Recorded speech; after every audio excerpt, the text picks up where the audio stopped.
And we're here, the Wrenford Creative Halftime Show. Tonight's guest is the athletic director and the vice president for athletics and national engagement here at John Carroll University, formerly a renowned football coach at the likes of Michigan State, Texas A&M, Nevada, Stanford, LSU, and most notably Notre Dame.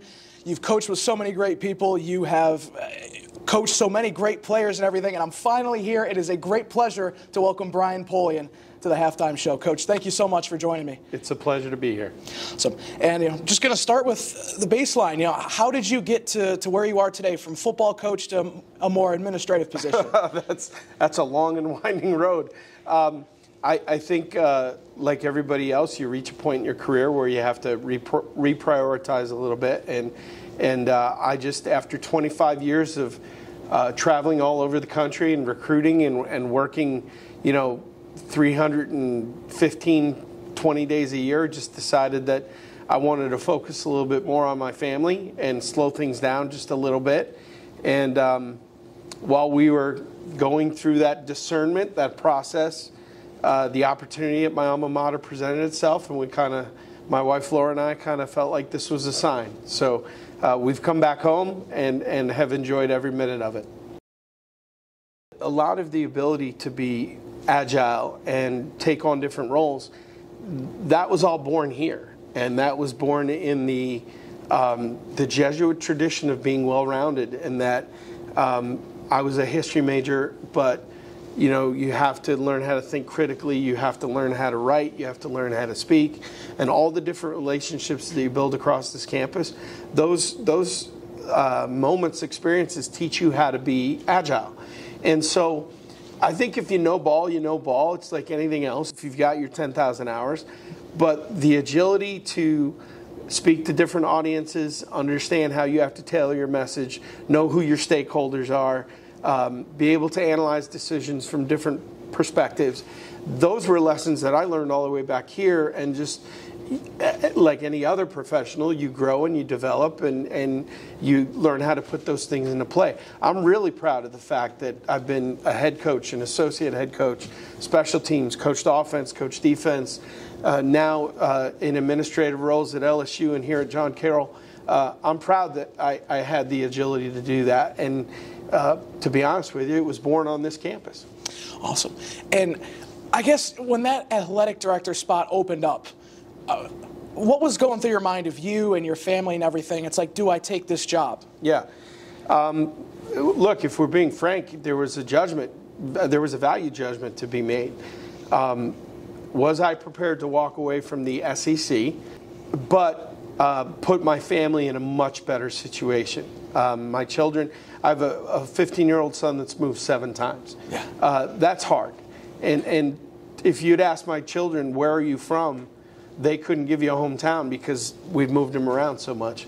So we just, my wife Laura and I just decided that we wanted to prioritize family, and that we wanted to come and put roots down and let these children grow up in one place and have stability in school, stability in friends, stability in the extracurriculars, and that I would come back here and try to serve at my alma mater and do that and hopefully make things better. I mean, we have such high profile alums from all the different sports.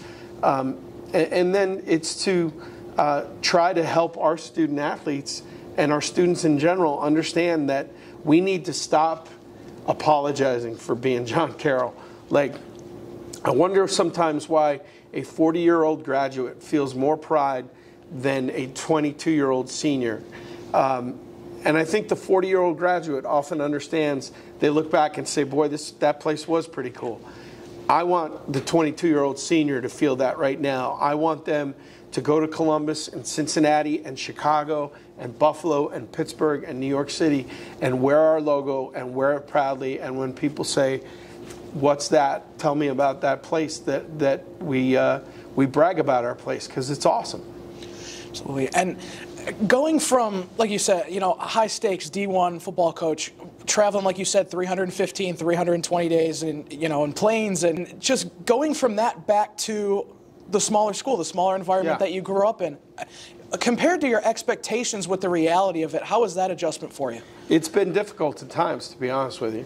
I mean, when you're used to walking out in front of 105,000 people in Tiger Stadium or 80,000 people in Notre Dame Stadium, and we come out and it's a big game and there's 6,000, 7,000, that takes some getting used to. But that's my issue, nobody else's. And that's not to devalue what happens here. It's just, you know, if you can't change your circumstances, you have to change your thinking. My circumstances, we are here because we want to be here and because I love this place and because it's best for my family. When I made that choice, I made the choice to walk away from 105,000 people. That said, the minute that the ball is kicked or the whistle is blown or it's tipped off over with men's and women's basketball, my heart beats the same exact way that it did when I was on the sidelines for LSU, Alabama, or Notre Dame, USC. I think if you're a competitor, you just love to compete. The thing that I miss the most is that I'm not in the weeds every day with the student athletes. When we win, sometimes I feel adjacent to it. Like I wasn't a part of it. I didn't sweat it out all week with these guys the way that you do as a coach. Mm-hmm. So I have to try to make my contribution in the way that is appropriate for my role. I think back to, you know, winning the basketball title, the conference tournament with men's basketball, and how joyful that was. But the coaches and the players had that moment on the court. That belongs to them. I don't belong in there, not at the beginning. I come out afterwards because they're the ones that are sweating and bleeding every day, not me. And that has taken some getting used to. But like anything in life, when you make a change, there are things that are great. There are things that take some adjusting to. But that's life. That's what we do. Yeah, I was going to say, you know, having that kind of difficulty from being able to be a coach, get all of that emotion out to, you know, having to internalize it. You know, even when you're up here watching football games, I'm sure it, you know, takes a little bit of self-restraint to. Oh, it's awful. Yeah. Yeah. And it's not just it's not football. It's any time. When I was coaching football, I felt stressed 14 times a year, right? Like, you know, you'd play 12 games, the bowl, whatever. Now, every time I come and watch any one of our teams compete, I feel that quickening of the pulse and the stress level because I want every team that wears our colors to win. Men, women, doesn't matter. I mean, I'm here to support everybody, and I'm invested in their success.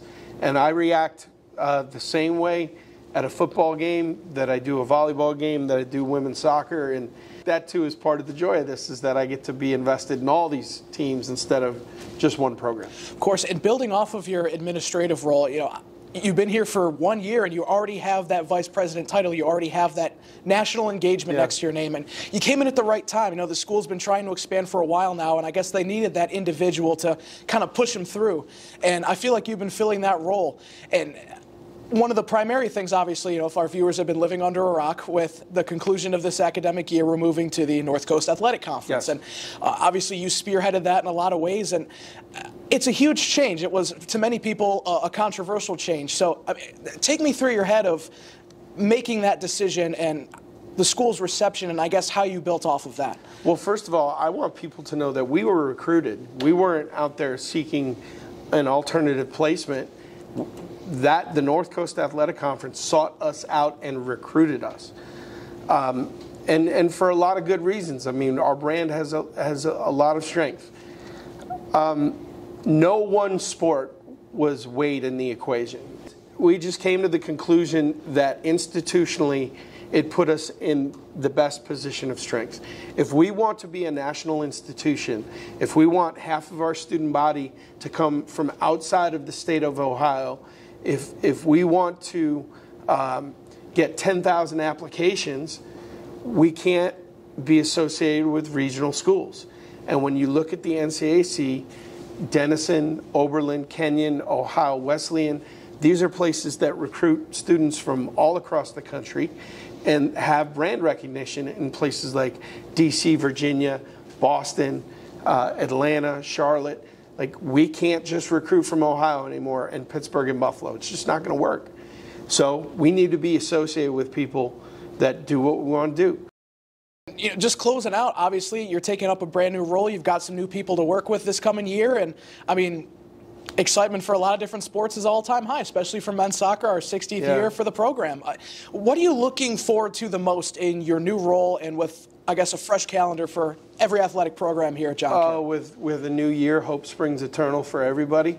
I would like to see our men's soccer team get back to competing for the OAC championship. I know that there were a couple difficult losses last year that were really uncharacteristic, and I'm excited to see that program. I'm excited about Daniel Tutsky now taking over as the director of cross country and track and field, and how our runners develop. Obviously, men's basketball is on a heater right now, and we'd like to keep it that way.